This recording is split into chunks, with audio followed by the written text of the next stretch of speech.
Guys, welcome back to another video. It's your boy Ju, and I think we all know why we're here. You guys see the title, you guys see the thumbnail. We have the box, and honestly, you guys, I never thought this day would come. I feel like it's been a long awaited 3 months for this new engine harness for our JZ 370Z, but let's go ahead and dive in. I want to go ahead and open this box. I'm eager to see. I've been waiting for this forever, so shout out to Wiring Specialties. Thank you for sending it out. Hopefully everything's right. It was a very long wait time, but we'll kind of get into all that during this video. Grab some popcorn, grab some snacks, and enjoy, bro. Before we get started though, I do want to kind of walk you guys around this car and just show you what this thing is. This is my 2012 Nissan 370Z Nismo with a 2JZ, swapped from Aristo. I feel like I've said that a million times, but I know there's a lot of new people and you guys might not know what I have. So this is the car that we are working on. In this box specifically, this is a brand new engine harness for my 2JZ. And just to catch you guys up to speed really quick, I do have an engine harness that is in here right now. It is a universal Wiring Specialties engine harness. And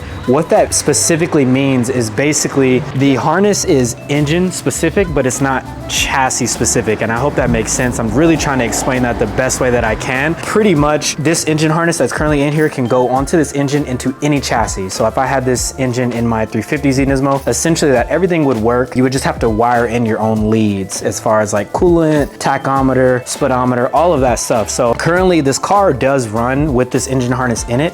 You guys can kind of see some wires that are frayed right here. But the only thing that we're running into with this engine harness specifically is my tachometer doesn't work and my speedometer doesn't work just because I didn't wire those things in. But most importantly is my coolant temp sensor is not reading. I cannot see how hot nor cold that this engine is getting. And that is a huge problem because in order to tune this thing, we need to make sure that the thing can get up to operating temperature and stay there. In this box, we have another harness. It's pretty much the same thing, except for this is a chassis specific. So theoretically, everything will plug into the chassis interface, meaning my tachometer will work, my speedometer will work, everything will work just like factory, as well as give us all the options to plug in our nice accessories and stuff like that. So I just kind of want to give you guys a quick rundown on this specifically. If you guys are excited early in this video, please drop a like. I am so stoked because this is really the final piece to get this car moving. It's been done for a really long time and I've been dailying my Nismo 350Z because I sold the Lexus IS300. We have more to come. You guys know I go to Japan later this year. We're getting the S15. Stay tuned for that. But without further ado, let's dive open this box, man. Kind of funny, guys, I really don't have anywhere to do this, so I'm gonna use my handy dandy little tool cart here to unbox this beautiful piece that we have. My table over there, I don't even know if you guys can see it in frame, but it's kind of occupied from all the turbo kit parts for this car. If you guys missed the last video, please click up top. There is a link there, but basically I bought a partial turbo kit to turbo my Nismo 350Z. So pretty much once we kind of wrap this one up as far as tuning, we can go ahead and start on that one. But I figured for right now, this will do. So let me set this up. Let me make sure I'm in frame and we'll get started. Now, let's open this box up, man. You guys don't know how long I've been waiting for this thing. Seems like it's been forever, but apparently it's only been 3 months. Who's counting? Not me. That'd be crazy. Oh man, we got the good stuff, man.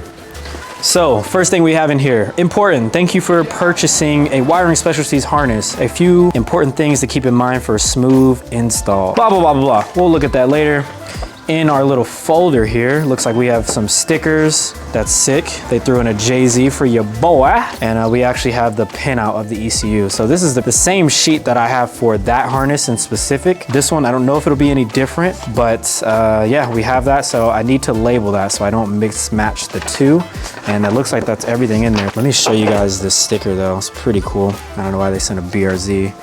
Wow, I don't know how well you guys can see that, but a little BRZ there. And then we also have a JZ that's pretty sick. So I'm probably gonna utilize these later, but let's get to the stuff that we care about. Let's go, baby. So we have some type of box, Wiring Specialties version something, I don't know, it says 370 something. I think this is a CAN bus system that will basically talk to our ECU and allow us to do everything that we need to do. So it looks like this. You guys are looking at this for the first time, obviously with me, so I have no idea. So we'll put this stuff to the side. that's that.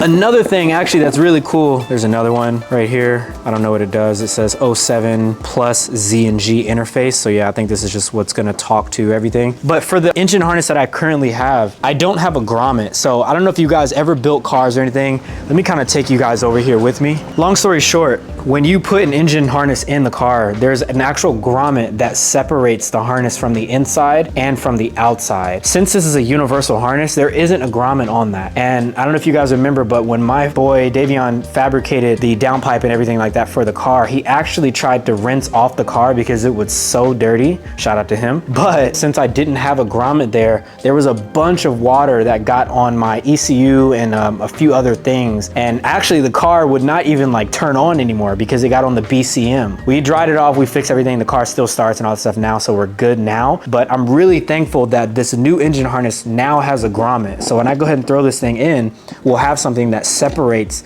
the seam of the inside of the chassis where all of our ECU connectors are, and from the outside where all of our actual pinouts and stuff like that's gonna go. So that's really cool. I'm really excited about this. This thing was not cheap, but I feel like it's definitely well worth the money. Let's go ahead and pull this thing out the box and let's see what we have. It looks like we have some extra connectors and whatnot, but dog, this is so freaking sick, man. So sick.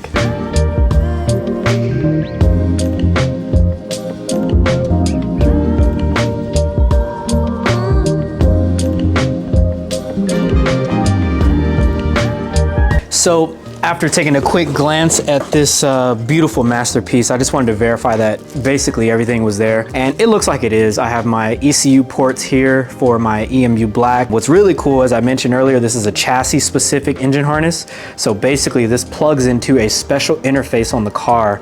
You guys can see it says 370Z there, and yeah, everything, my tachometer will work, all that stuff will work, my whole cluster will work like OEM, so that's sick. And lastly, really but not least, there's an interface right here for the CAN bus system. You guys know I am running a digital dash, which I'll show you later. Maybe I'll throw a screen on the screen. I'll put it up on the screen, that way you guys can see what I'm talking about. But basically, yeah, when we plug this into that, everything is gonna display there, so I won't have to do any type of configurations or anything like that. Even this big plug, there's a huge plug that is not utilized on this harness for the 370Z. So literally, this is gonna solve all of our problems. I am so stoked. You guys can see I'm stumbling all over my words and whatnot. I don't really know what these are. Again, these are some type of CAN bus system. I'm pretty sure once I start plugging everything in, I'll have two, maybe three left over, and I'll figure out what they are, but I don't know exactly what they do. I know there's some type of CAN bus system to where they talk to the ECU and tell it what to do, what. Yeah, I don't know. There's no labeling on it really that kind of is clear to me, but I'm so stoked on this, guys. You guys have no idea, man. I just want to say I'm grateful, man, for everything that I'm able to do and have. You know, I don't want to take that lightly. You know, everything that I'm able to do, I'm able to walk, I'm able to drive, I'm able to build cars, all that kind of stuff, make videos and stuff like that. I'm just super grateful. So I don't know, just feeling a little appreciative right now. So without further ado, though, we're not done. You know, we're not at the finish line yet. We still do have a lot of work ahead of us. So what I need to do right now, I need to go ahead and yank this engine harness out of the car right now, which is gonna suck because this is an engine swap. So it's not something that's supposed to be in this car. And since that is the case, you know, you guys can see I'm limited with the amount of room that I have. So I'm gonna do my best to try to get this thing out today, but nonetheless, the end of this video, we will have the new engine harness fully in, routed the way I want to, and we'll go from there. But yeah, I just want to take a moment, bro. We're almost there. I appreciate the guys that have been sticking around on the channel and sticking with me throughout this whole build process, man. You guys know that it's been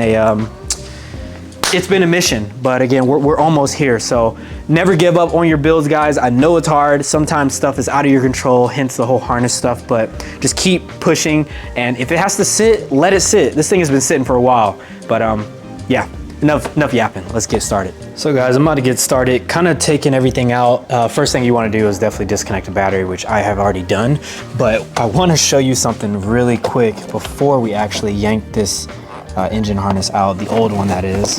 And if I can take this mat out here, throw this to the side, and I just want to show you how much of a mess it is right here, like right now.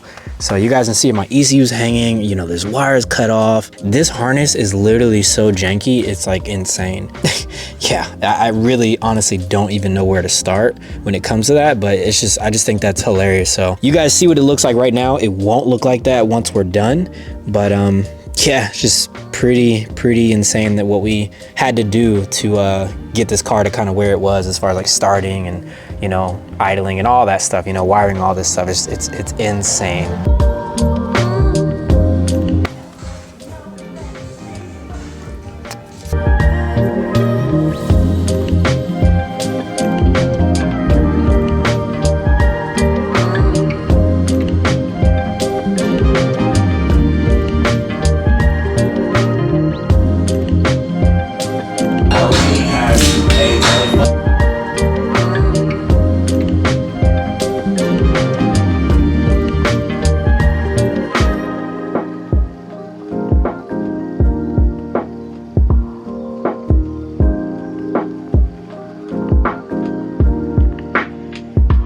All right guys, I think today I am at a good stopping point. The time is 7:22 p.m. on what is this, Wednesday night. This is where I'm stopping today. I actually got the full harness out of the grommet area, and that's actually where I was talking about earlier, how this harness did not have a grommet, but the new one does. So it has like this little grommet piece here, so pretty sick. It'll seal that off from all the water and all that. Unplugged a bunch of other stuff and just this harness is so janky. It's kind of low-key embarrassing. As I was taking it apart, I low-key was like forgetting what certain things were that didn't necessarily have like a plug.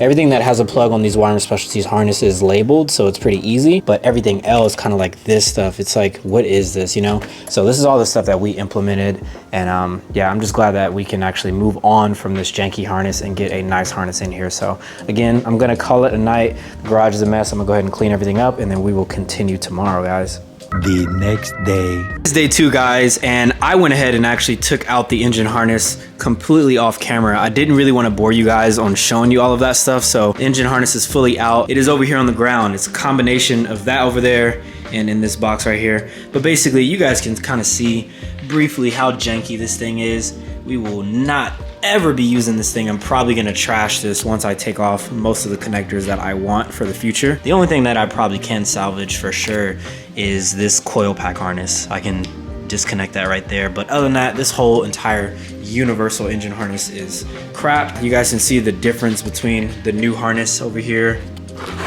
Everything is nicely taped together. There's nothing frayed. You know, you have the flying leads, but these are you know, they have a purpose. Everything's kind of like purposeful and whatnot. So really stoked on this. We're gonna go ahead and throw this in tomorrow. My homie Davion's gonna be coming over and just kind of lending a helping hand. It's always kind of good to have somebody that is just as experienced or even not more experienced to kind of help you with this stuff. So we'll catch up back tomorrow. I just wanted to kind of show you really quick what we're working with right now. We have no engine harness. I just have this thing covered so no dust or dirt gets in here while my valve cover is off. But yeah, man, we'll pick up the camera when he is here, and we'll go ahead and throw that one in here and get everything situated. Day 3, guys, is in full effect. As you guys can see, we actually have the harness in, and I say we because we have summoned the man, the myth, the legend himself, the homie Davion. Boom, boom, boom, boom, boom. You guys know my boy. You know what I'm saying? You guys know my boy. He is the one who did all the fabrication on this car. So he's gonna kind of briefly explain where we're at. We kind of got eager and kind of started off, you know, off camera. No. You got eager. Yeah. He got eager. So I got here, what, like 2 hours ago. He fed me, so that's nice. Appreciate that. Of course. You know, Mickey D's. Can't even say it's a cheap date no more because Mickey D's getting expensive. No, for real, bro. Let's talk about that. It was like $40 for like four sandwiches. Anyways. So we pretty much put everything all in, and I'm pretty much just gonna go over basically like literally the stuff that Julian was unsure about and kind of explain pretty much how to just fly all the leads and everything else that we need. Unlike the Haltech or like, I think Link also has it too, but it has like a built-in CAN system to where you can just plug in like your CAN high, CAN low. This is actually just like an interface to where this helps the ECU communicate with the car's, you know, 370Z's factory CAN system. And then this one is another interface, and then this just makes it so that the cluster works. So a lot of people have bought Wireman Specialties harnesses for like older cars like RX-7 FCs, FDs, S13s, and so on and so on. You'll know that there's like a little plug usually that's right here, and it's usually like somewhere between like 10 to 12 wires, and it's like your fuel pump, your fuel gauge, and all that stuff. This right here just basically it translates all of that to the cluster, and then it can read, you know, everything off of the ECU and everything else that it needs to. So yeah, so those are the two things that I saw yesterday, and I just didn't really know what they were. So that kind of sums it up for that. He suggested that we snake the harness from the top and kind of put it down. So that's what we did. I was actually gonna do it kind of opposite the way I was telling you guys in the beginning, where I had to take it out from the bottom just because of how tight everything is. So yeah, as he suggested, we snuck everything down. We have the grommet in there, as you guys can see. We also have this huge plug in here as well. And then you can see the harness goes across here. Obviously there are covers that cover that. We just have it off for right now. But we're currently routing stuff, just kind of doing things how we think it should go, and you know, just plugging things along. So I just kind of want to give you guys a quick update. The homie is here helping out, so definitely appreciate him, man. You guys know I don't really hang out with anybody. I don't have a lot of friends, so it is super cool that you know you can have somebody that you can rely on. So shout out to my boy. I live far too. Yeah, I live like an hour and some change, depending on what day. From Julian, so it's kind of hard for us to like, you know, find time to kick it with each other with just, you know, our daily lives going on. Exactly. I just had a kid, so you know I'm stuck at home, basically on house arrest with my little boy. Hey, yo. Yeah, but no, it's definitely hard. So anytime you see us hanging out, it's always, you know, a good time, and yeah, it's a special occasion. You know, we don't really get to see each other that often. No homo, no diddy, but hey, but we talk like every day. Yeah, honestly, like low key. Yeah, we talk a lot, but yeah, nonetheless, we're gonna try to chug along, get the rest of the harness in. We really don't have too much to go. It's just a lot of stuff under the intake manifold that is not the easiest to see, just because it's blocking everything. So we're gonna try to utilize the little bit of daylight that we have left, and we'll catch you guys in a few. And just like that, guys, it's kind of funny because it literally looks like nothing happened. Like we like put all this work in, and like it literally looks like nothing happened. But I guess that's a good thing. So as you can see, we have everything plugged in, all the injectors. We even added like additional grounds this time. I would say it went pretty smoothly. You know, we did have to kind of like, that was, you know, it was kind of a pain. Yeah, but I mean, just like snaking everything, and it's a real tight engine base, so yeah, you know. But yeah, we put it in one way, tried to plug some stuff up, it didn't work, so we had to kind of like pull it back up and just rearrange stuff. But yeah, we got it to a place where I feel like we're happy with. You know, we bolted down the official valve cover, and I got everything over here plugged in and everything like that. So we're pretty much finished up here and down below. There's only the flex fuel sensor left, which is under the car, more back near the trans, and then there's one more thing. Oh, we need to do the oil temp. The oil temp. They sent the one with the wrong connector. Yeah. And then the flex fuel one, it's not long enough, so I'm gonna have to just extend it. So yeah, bye to your warranty. But yeah, everything else was pretty good lengthwise. So yeah, we got to do those two things, as you mentioned. The oil temp sensor that they put on there, it's different than the one that I have. I think it's OEM sensor. The one that I have is an OEM sensor. Yeah. The one you have is OEM sensor, and then the connector that they sent you is just for like an aftermarket sensor. So I'll just order, instead of changing the harness, because again, we want to do kind of as least modifications this time around as possible. Well, not only that, it's like you don't want to send the harness out and then who knows how long it's going to take again for it to come back, because you know their standard lead times, they say like 8 to 10 weeks, and Julian obviously waited a little over 3 months, and then for some reason when I had my harness too, I waited I think almost 4 months. It was like, you know, like 3.5 months also. It's pretty crazy, because I ordered a harness years ago from them for an RB, and it came quick, you know. I think it came in the first week. Yeah, my first SR harness that I ordered, I think it came in like literally like 5 weeks. Like it was like boom right away. Yeah. So yeah, I don't know what the deal is, but I will say they make great stuff. We didn't really talk about much of like what happened, all that stuff. They make great quality stuff, but I think they just, I don't know, they need to hire more people. Yeah, they need to hire more people to like take care of their orders, because you know, tons of car enthusiasts out there that need wiring harnesses, and and it kind of sucks. I mean, this conversation really could go another way. I don't want to take it that way, but you know, it sucks when there's like other influencers out there like that have a little bit more following, whatever it is, and they kind of get in front, you know what I mean? Yeah, they get like but yeah, like I said, I'm not going to really get into that. I'm sure you guys might know, but yeah, so nonetheless, happy that we finally have it. It's in now. So we're going to kind of knock the last few things out. The CAN bus system to the power tune dash, I think we need to kind of like modify that a little bit. Yeah, well, we just have to run, so 2 wires coming off the wiring specialties harness. They have a CAN high and a CAN low, and then we just have to run a power and a ground to the cluster, which the wiring's already there. We just have to pretty much like add like a Deutsch connector or whatever, and then plug it in, because that section's a flying lead. So and then also we have to fix your pedal. The pedal, because we hook up the OEM connector back up. And So previously with the old harness, we had to wire in our own wires to the pedal that connects to the pedal. No, it probably doesn't make any sense to some of you guys, but long story short, we had to make our own little harness. So now we have to kind of like chop that off, and we're not going to use that. Yep. We have to put it back to OEM spec, because again, everything is going to work through the OEM CAN bus system. So really after that, I mean, I think pretty much everything is done besides the oil temperature, getting the right sensor for that. all right, so what we got here is this is going to be Julian's sub harness for his flex fuel sensor. So like we stated, his flex fuel sensor from Marine Specialties, it was a little short. And when I say like a little, I mean like that short, so pretty short. And the way that I did it, you know, it's just, you know, a Deutsch connector. I use a 6-pin, that's all I got, even though it's only 3 wires. So you gotta, you know, use what you got. We'll change it later, but. What is a Deutsch connector for people that don't know? So a lot of people use these for like motorsports. It's just like a modular universal connector that pretty much you can pop this off and you can take it apart and you can use it like on something else that you want to wire, or if you change your wiring in any way, it just makes it easier, and then you get like a good connection, good solid connection. Yeah, and then we added this heat shrink to it. So that's why it's super thick right here, but this is actually, it has to tuck up and over the exhaust. So we don't want this to be like a failure point, because you know, heat will melt the wires. So Julian had this little heat sheeting, and then that's what we're gonna be using. So now I've got to cut off the existing connector that's on the wiring specialties harness, and then I'm gonna put the female side of the Deutsch connector on that part, and then it'll just plug in and be done. Cool.